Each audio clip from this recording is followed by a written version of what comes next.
Ladies and gentlemen, every time you fail, every time you fall short, every time you make a promise to yourself and don't keep it, a chemical reward fires in your brain.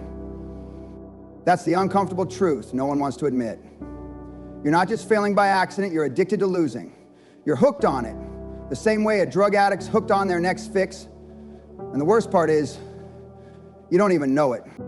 When I say addicted, I'm not being metaphorical. I mean this literally. Neuroscience has proven that every behavior you repeat, good or bad, wires a neural pathway in your brain, a circuit of expectation and reward. When you screw up, make excuses, or back out of commitments, your brain releases a cocktail of chemicals. Stress hormones, yes, but also dopamine, that same neurotransmitter of pleasure, anticipation, and relief. Because even failure gives you something. It gives you comfort, familiarity, predictability.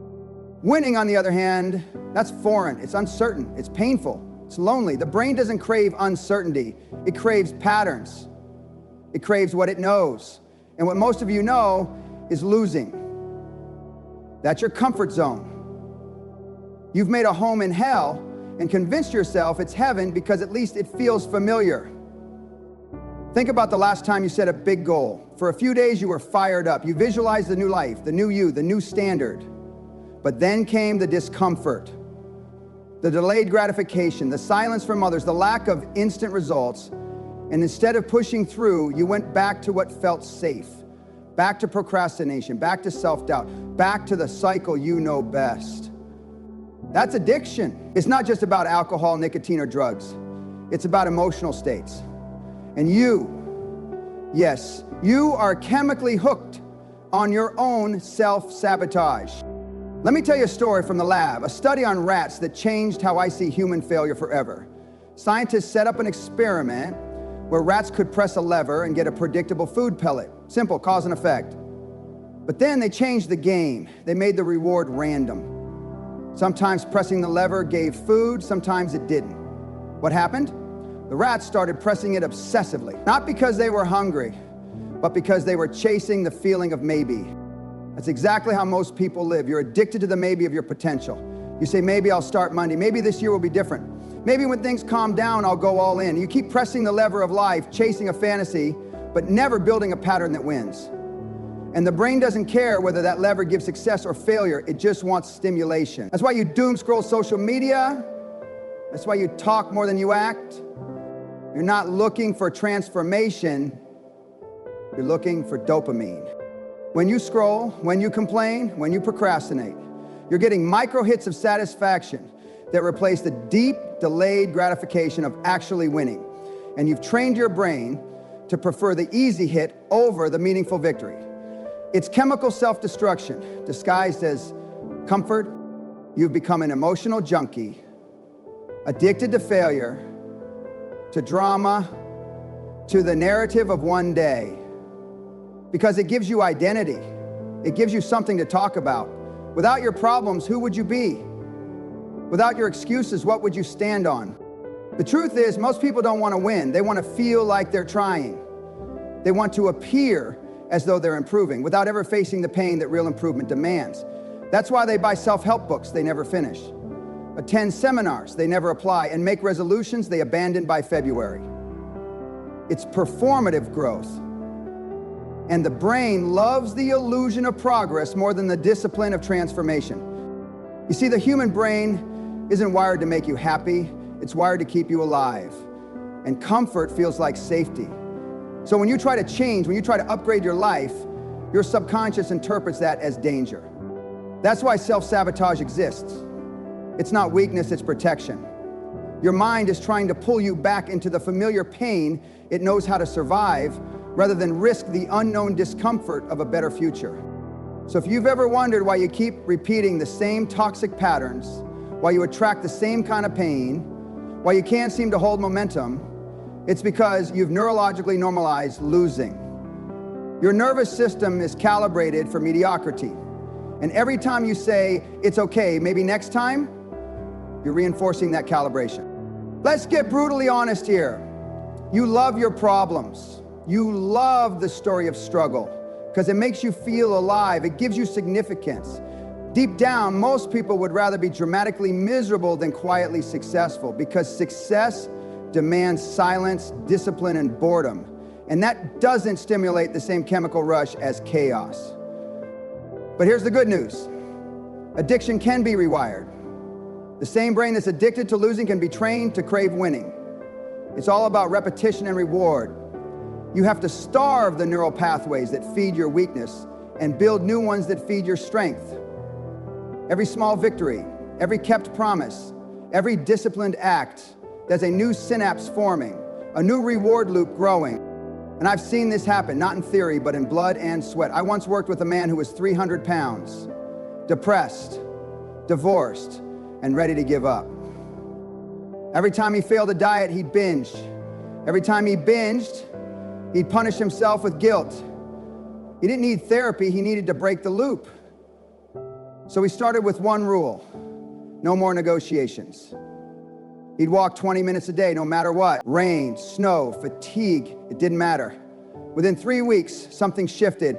His brain began craving the consistency. The same man who once looked for excuses now looked for opportunities. Because once the pattern changes, that's the secret. You don't think your way into success, you act your way into it. You have to starve the circuits of failure until they die from neglect. Now, I know some of you might say, but I've tried, I've worked hard, I've failed again and again, and I'll tell you, yes, because you've never committed long enough for your brain to rewire. Neuroplasticity, the brain's ability to change its wiring, doesn't happen from desire. It happens from consistent repetition under stress. You can't just think positive and expect transformation. You have to physically force your nervous system to adapt. That's why discipline feels like pain at first. It's your brain resisting the new identity. Winning is biological warfare against your old self. It's not motivation, it's rewiring. Let me take you deeper. Every time you act in alignment with your goals, even in a small way, your prefrontal cortex, the decision-making part of your brain, sends inhibitory signals to your limbic system, the emotional center that drives impulsive behavior. In simple terms, you're teaching your brain who's in charge. Every discipline act strengthens that pathway. But every compromise, every time you say, I'll do it later, weakens it. You're literally deciding, neuron by neuron, which version of yourself will dominate. Now imagine you've been losing for 10 years. You've built 10 years worth of neural highways wired for failure, for hesitation, for self-pity. You don't break that overnight.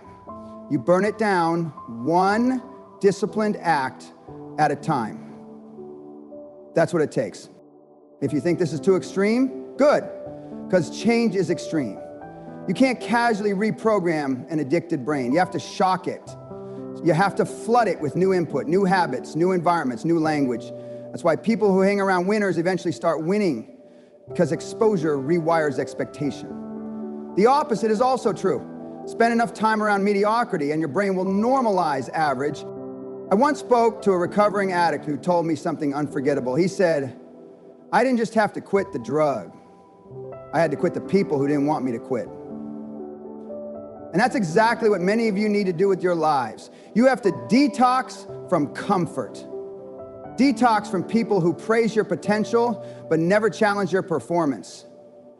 Detox from the fake positivity that lets you off the hook. Because let me tell you, the most dangerous drug in the world isn't cocaine, it's comfort. It kills ambition faster than any substance on the planet, and most people are overdosing on it daily. The reason you'll never win unless you change is because you don't fear losing enough. You've made peace with it. You've accepted it as part of who you are. And the moment you accept losing as identity, not a temporary result, it becomes destiny. You want to know the real reason you're addicted to losing? It's because deep down, you don't believe you deserve to win. Somewhere in your childhood, somewhere in your conditioning, someone told you that success isn't for people like you, that you're too late, too dumb, too broken, too unlucky, and you believed it. You built a psychological cage around yourself, and every time you try to escape, your subconscious pulls you back because the mind protects what it believes. That's why you self-destruct right when things start going well. You've wired success is danger. You start to panic when life improves. Because winning doesn't match the identity your brain has practiced. It feels foreign. And the brain always defaults to familiarity, not truth. You're not lazy, you're conditioned. And conditioning can be changed, but not by wishing, by work. By relentless, uncomfortable, ruthless, day after day work. You want to win, then you have to treat your old self like an enemy. Stop negotiating with weakness. Stop comforting your failures.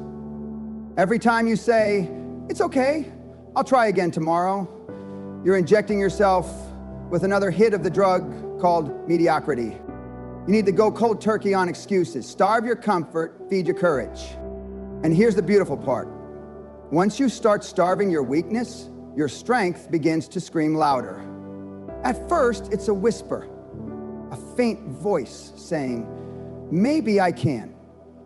Then it becomes a rhythm, footsteps of progress that your brain starts to trust. Eventually, it becomes identity. And when that happens, you no longer need motivation. You become momentum itself. See, that's the shift that separates winners from the eternally almost. Losers chase feelings, winners chase patterns. Losers wait for motivation, winners rely on systems. You want to stop being addicted to losing? Then you have to stop feeding your emotions and start feeding your execution, because the brain adapts to whatever you repeat most consistently, not what you wish for. Think about how an athlete trains. When a sprinter practices, they don't just run fast once in a while.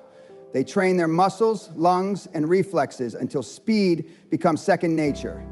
That's what you must do with winning. Train your mind until it becomes your default state, until pressure feels like home, until progress feels normal, until discipline feels easier than distraction.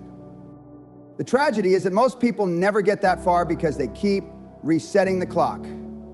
They'll make progress for a week, maybe two, and then reward themselves by slipping back into old behavior, not realizing that every relapse is a reset of the brain's wiring. You can't build momentum if you keep interrupting your evolution. You have to stay consistent long enough for your brain to believe you. You can't fake belief. Your brain knows the difference between intentions and evidence. That's why affirmations without action don't work. You can stand in front of a mirror and shout, I'm a winner, 1,000 times.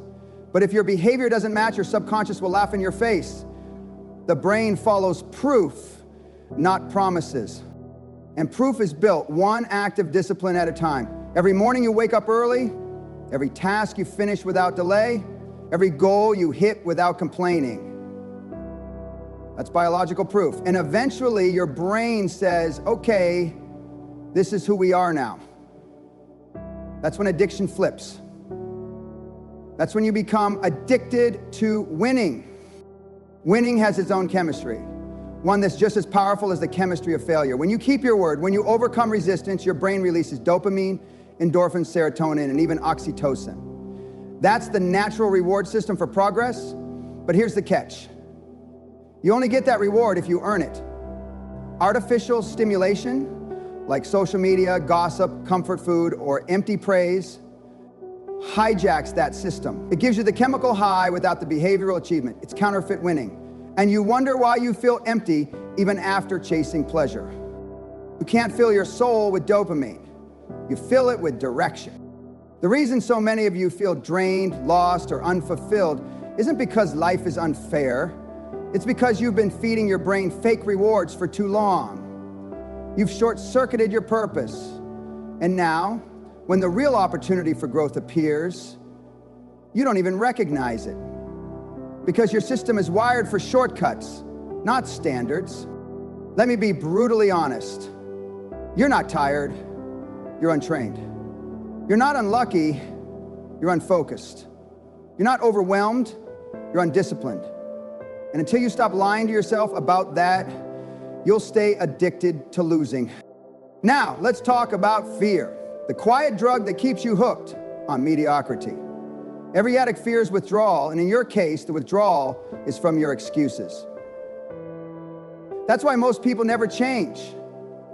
Not because they don't know how, but because they're terrified of what will happen when their excuses are gone. They built their entire identity around struggle. Take that away and who are they? Take that away and who are they? When I work with high performers, CEOs, athletes, soldiers, I ask them one question that cuts straight to the core. Who would you be without your struggle? And 9 out of 10 go silent because they've never imagined life without it. They've become emotionally loyal to their pain. And here's the shocking thing, loyalty to pain feels noble. You convince yourself that your suffering defines your strength. You say things like, I've been through so much, as if endurance alone equals progress. But suffering isn't strength unless it leads to change. Pain without transformation is just self-inflicted punishment. You're not supposed to live in the fire. You're supposed to forge in it. So when I say you're addicted to losing, it's not an insult, it's a diagnosis. You've built neurological loyalty to your old self. You've become emotionally attached to your limitations. And the only cure is betrayal. You have to betray who you've been to become who you can be. That means letting go of the comfort of pity, the pleasure of excuses, the identity of I'm trying, because trying is the drug language of failure. Trying means you've already made peace with the option of losing. Winners don't try, they execute. They don't say, I'll give it my best. They say, I'll make it happen, or I'll die trying. Do you know why elite performers operate like machines? Because they've removed choice from the equation. Choice is emotional. Systems are logical. They've automated their discipline. That's why when you look at the best in the world, they seem robotic. But they're not. They're free. They're free from hesitation, free from addiction, free from weakness. Freedom doesn't come from doing what you want, it comes from mastering what you must. Now let me tell you something about addiction recovery that most people never understand. You don't beat addiction by focusing on the addiction. You beat it by replacing it. The brain doesn't delete habits, it overwrites them. So if you're addicted to losing, stop saying, I'll stop losing. That's still focusing on the problem. Instead, build a ritual of winning so powerful, so immersive, that it rewires the default setting of your identity. For example, wake up every morning and immediately do something that reinforces control. Make your bed, take a cold shower, write your goals, meditate, train. It doesn't matter what it is, as long as it communicates one thing to your brain. I am in command. That's your first daily dopamine hit. Earned, not given. And then, when the voice of weakness comes, and it will, you silence it with action. You don't negotiate with addiction. You move through it. You drown it out with execution. Because the longer you debate with your excuses, the stronger they get. You can't reason with the part of your brain that's designed to keep you safe. You have to dominate it. You have to teach it that survival isn't the goal anymore. Evolution is. I've seen people rewire their lives in 6 months through relentless consistency. I've also seen people waste 6 years waiting for the right time. Guess which group wins? The brain doesn't care if you start small, it only cares if you start now. You want to talk about neuroscience? Fine. Every habit you reinforce releases a burst of myelin, a fatty sheath that insulates neural pathways and makes them faster. That means every repetition of a behavior, good or bad, literally strengthens its signal. So if you've been practicing losing, procrastinating, quitting, doubting, congratulations, you've built a high-speed neural freeway to mediocrity. But the opposite is true too. Every disciplined act lays down new myelin. Every moment you keep your word, you're strengthening the neural highway to greatness. The problem is, most of you stop paving before the road is finished. You quit halfway and then wonder why you're stuck. You can't rewire your brain without repetition. You can't rewire your destiny without discipline. And discipline, contrary to popular belief, isn't punishment. It's liberation. It's the daily rebellion against the part of you that wants to stay small. When you choose discipline, you're saying, I refuse to be owned by my comfort. Now, here's something I need you to understand. Addiction to losing thrives in environments that reward excuses. That means your surroundings matter. If you hang out with people who tolerate your mediocrity, you'll never escape it. You need people around you who demand your excellence, who don't buy your stories, who hold you accountable when you slip. The brain adapts to the standards of its environment. If you live in a culture of excuses, excuses will feel normal. But if you live in a culture of execution, excellence will feel necessary. So if you want to stop being addicted to losing, start by changing your environment. Change what you watch. Change what you read. Change who you listen to. Because every input shapes your identity. You can't win surrounded by people who are comfortable losing. And for some of you, that means walking away from relationships, friendships, even family, not out of hate, but out of survival. Because if you stay where you're tolerated, you'll never go where you're celebrated. Ladies and gentlemen, your brain is a masterpiece waiting for a master. It will obey whatever story you tell it. If you say, I'm tired, I'm broken, I'm unlucky, it will fulfill that prophecy. But if you say, I am disciplined, I am unstoppable, I am becoming everything I was meant to be, and you back it up with action, your brain will rewire itself to match that identity. Winning isn't magic, it's mechanics. Your destiny isn't in your DNA, it's in your daily decisions. Every choice you make is a vote for the person you become. So if you keep voting for weakness, don't be shocked when your life feels powerless. If you keep voting for hesitation, don't be surprised when opportunity passes you by. You're addicted to losing because you've been voting for it, day after day, habit after habit, excuse after excuse. But you can change your vote right now. You can flip the addiction.